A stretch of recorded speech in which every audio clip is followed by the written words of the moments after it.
Þá ása Óðinn kom á Norðurland og með honum dýr. Það sagt með sannindum að þeir hófu og kenndu íþróttir þær. Menn hafa lengi síðan með farið.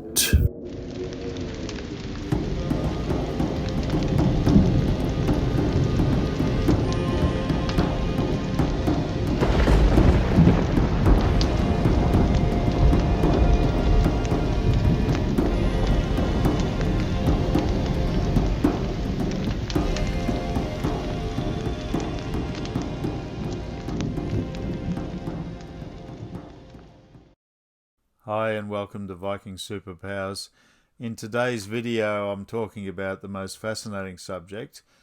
It's Íþrottír, and in modern Icelandic this simply means sports like soccer and swimming and gymnastics, athletics, but in the old days, in the sagas, this word meant multiple things. It could mean skills, sports skills, martial arts particularly. It could mean carving, poetry, making music. And it also meant, and what it means mostly in this particular passage I'm going to read, is paranormal powers, unusual powers. Now, for many generations, scholars have said we can't really know what the Vikings believed in, what the old faith actually was about. And part of this, I believe, is because they just didn't believe Snorri Sturlusson. There's been this long, unshakable conviction that he was a Christian priest or a Christian apologist who essentially polluted what was known of the old faith and presented it in a Christian way, making it not really something you could rely on. But in my book, Viking Superpowers, Way of Asgard, I make what I think is quite a convincing case that Snorri was actually a pagan, that he was a heathen. He wasn't a Christian. He was devoted to the old faith, quite possibly a worshipper of Odin. I have strong reasons to believe his father was an actual worshipper of Odin. And this is 200 years after officially becoming Christian in Iceland. So the question is, when Snorri writes something about the old faith and the powers that people had, I think he's telling us that this was what the faith was about. It wasn't a religion of books. It wasn't a religion of formal religious observance. It was a spiritual path of self-development, and self-development to an extremely high level. Now, this word Íþrottír, it literally means high skill, great art, very powerful skill. So reading this first passage, this is from Heimskringla, from the great Íslandsfornrit series, and this Heimskringla is the history of the Norse kings, but conveniently for us it starts way back with the Aesir, with the stories of how they migrated from Western Anatolia, Turkey, brought their skills and their wisdom and their technology up to the Northlands, and they also brought this Íþrottír. So I'll read this in Norse for you first, and then I'll read it in English, and then I'll go further and read 2 chapters. And this is in Ynglinga Saga, which is the first early chapter of Heimskringla. It literally lays out for us what people believed, what they could do. And I guess in a way, modern interpreters have thought this is so far out it couldn't be possibly true. It's a bit like actually how Christians have over the centuries rejected the plain saying of Jesus Christ that if you follow me, if you have faith in the Father, if you have faith in the great God, then you'll be able to do the same sort of things as I do, and even greater. And Jesus just says that, and it says that in black and white in the New Testament. But how many people have tried or can actually do things anywhere near what Jesus could do? And this is what the Norse stories are telling us about the sort of powers that people had in the ancient days. And Snorri Sturlusson tells us that these powers existed right up to his time. So this is chapter 6, and it says, Thou ása þín kom á Norðurlönd, og með honum dýr. Það sagt með sannindum, að þeir hófu og kenndu íþrottír þær, menn hafa lengi síðan með farið. So in English, this means, then is ása þín, which means then is the member of the Aesir. I won't say the word gods because I don't really like that word. These high beings, these powerful ones, called the Aesir, and this particular ása, called Odin, came to the Northlands, and with him came his dýr. And that word means his trained priests, his special humans that he has trained highly in these arts. I believe these people could have been what we call elves, people who are half human, half Aesir, who I believe are the people that have come to Earth, having come from Earth a long, long time ago, hundreds of thousands of years probably, went off-world, went out into the galaxy, and then they came back. Probably, I'm beginning to really think that they came back during that Younger Dryas period that many scholars are looking into now, and they helped us recreate our civilizations, get back on our feet, sort the world out, and they gifted us with many arts and much knowledge, which is what this is about. So, those dýr were specially selected humans that the Aesir considered people that they could train right up, intelligent, smart, sensitive people, men and women. And it says that it is said with truth that they, the Aesir, created and continued to teach these skills that they had. Íþrottír þær, the high skills of theirs, that men have long since practiced. It implies up to this day, which was 1220 when Snorri wrote this. So that's a pretty fantastic thing. It's essentially saying that it's said with truth that Odin and his fellows, the Aesir, created these high arts. They developed them. They were masters of them. And they passed them on to these special humans. And when they came to the Northlands, they taught people these arts. And people have continuously practiced these ever since. And the really fascinating thing is that Iceland had been Christian for 200 years when he wrote this. But he says, what he's saying clearly is not only that Odin and the Aesir are real, it's said with truth, synonymous, that, it's true that they existed, they came here, and they brought these high arts. So I'll now just read to you in English the rest of that chapter. Odin was superior to them all, and from him they learned all skills, because he knew them all first, and yet more. Odin, we are being told, was the originator of all these arts, so we know that he was a great poet.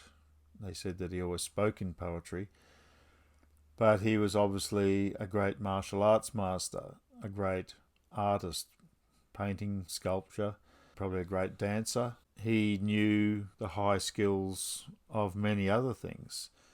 It doesn't say specifically mathematics, but if my take is correct in that they were high-tech people, he would have been a master of all sorts of technical arts.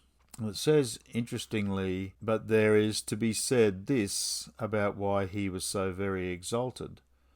These are the reasons. He was so fair and noble in countenance, when he was sitting amongst his friends, that it rejoiced the hearts of all. So he was hot. He was like Chris Hemsworth, very fair and noble in countenance. And to see him just made people feel happy because he was just an amazing guy. But when he went to battle, he appeared ferocious to his enemies. Now that's an interesting thing too. because some people that are very kind and gentle can also be ferocious in a situation where they need to be. And it can take people by surprise how somebody can change. It then goes on to say, the reason was that he had the facility of changing complexion and form in whatever manner he chose.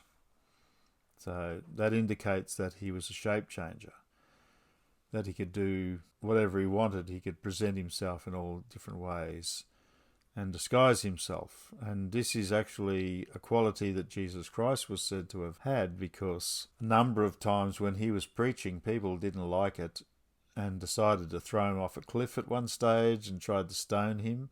And it says that he just walked through the middle of them and walked away.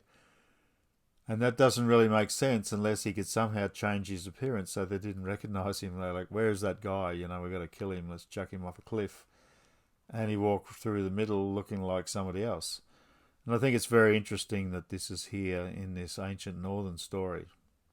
And I do believe, and most scholars agree, that these are pre-Christian stories. It's not just trying to turn him into Jesus. Another little interesting tidbit there is that there's a fascinating book called the Pseudo-Cyril of Jerusalem. And I just love that for some reason. The Pseudo-Cyril of Jerusalem. And it's a very early Bible text, obviously, that one that's not in the standard canon, but many books that were great got left out. This literally says that Jesus went to talk with Pontius Pilate, the Roman governor, and Pilate sort of challenged him, and Jesus showed him how he could change appearance, and Pilate fainted.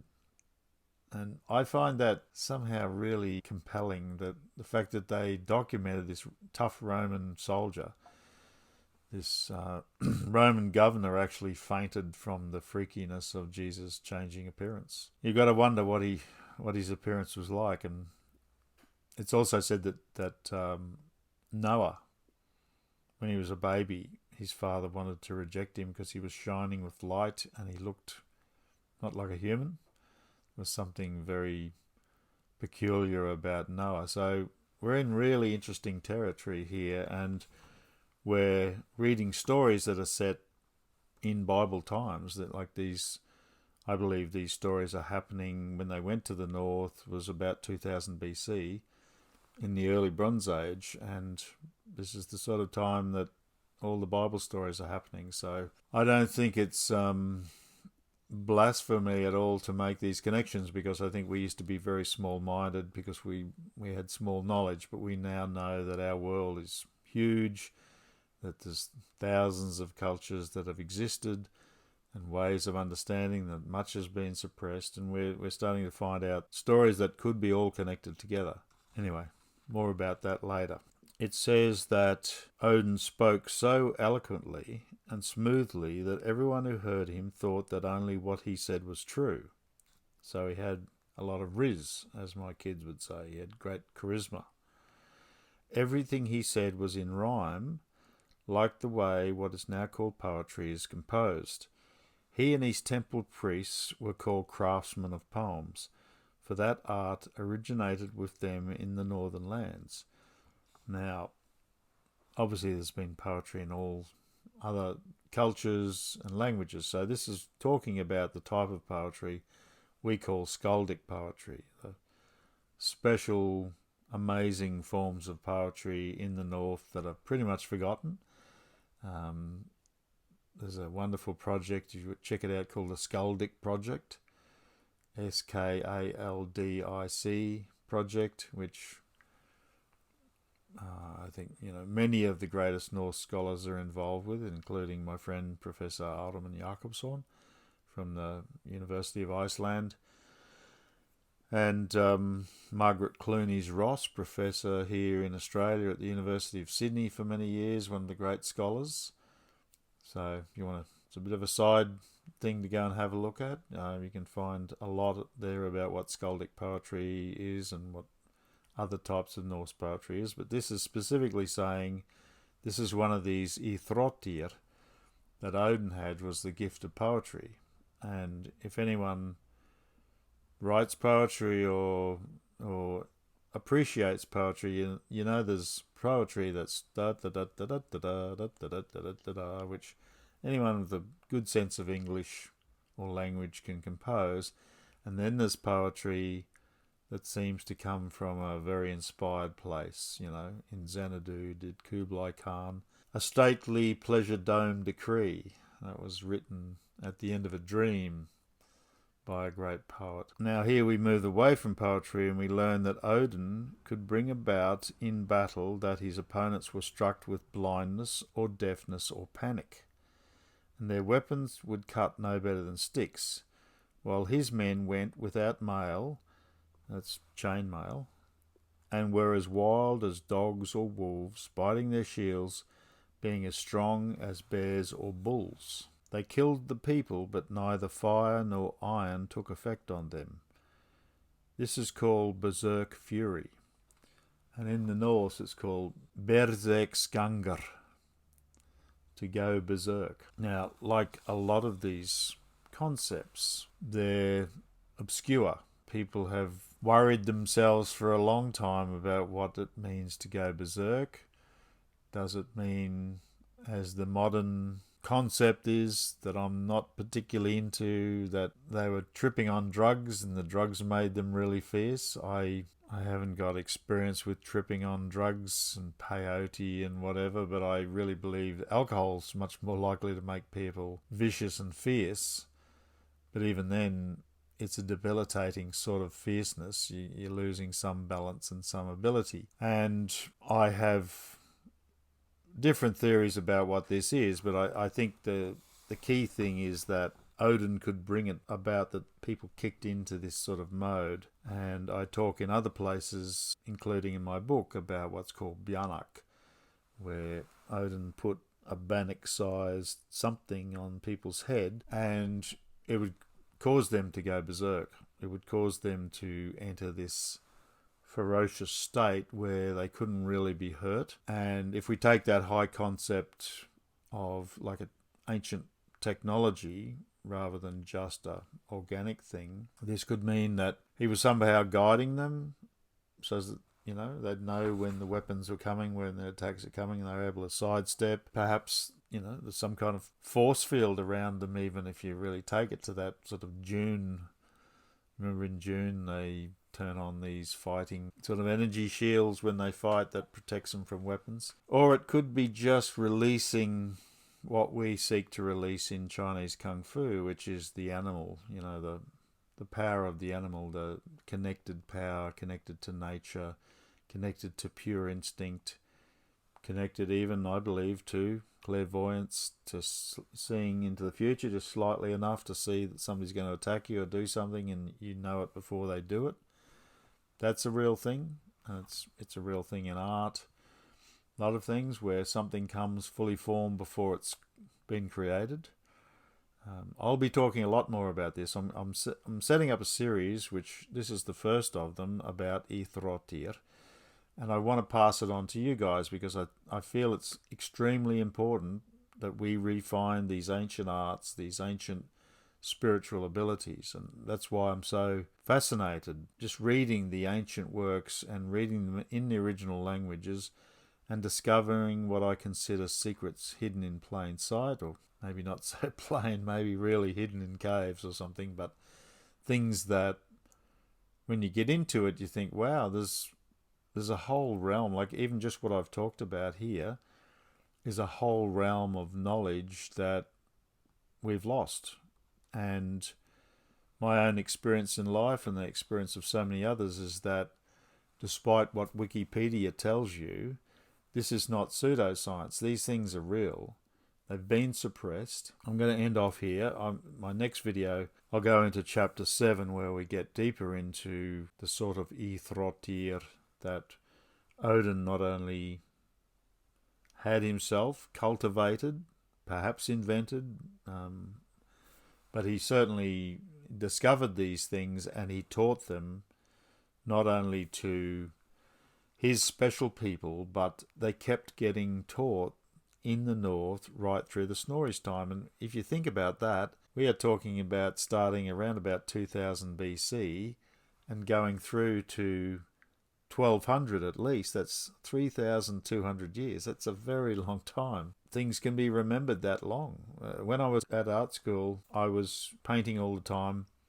My teachers were teaching me ways of thinking about paint and light, and I remember I had a bit of a session with Pompeii, because I didn't realise that there was Roman paintings existing. I thought that we only had sculptures. All the paintings had disappeared because of the great vast gulf of time, but in Pompeii there's heaps of paintings. So I started looking at these paintings, and I realised with a shock that these artists were using the same principles my teachers were telling me in 1990s. They were telling me these ancient Romans were showing the same principles, and even the way they used a limited palette to mix human colours was exactly the same. We're still using the same colours, same earthy Roman colours, really, 2,000 years later. So here we have this testimony in the Heimskringla, History of the Norse Kings from 1220. We're being told that these skills were taught consistently for 3,000 something years, and I like to think they could still be secretly being taught in,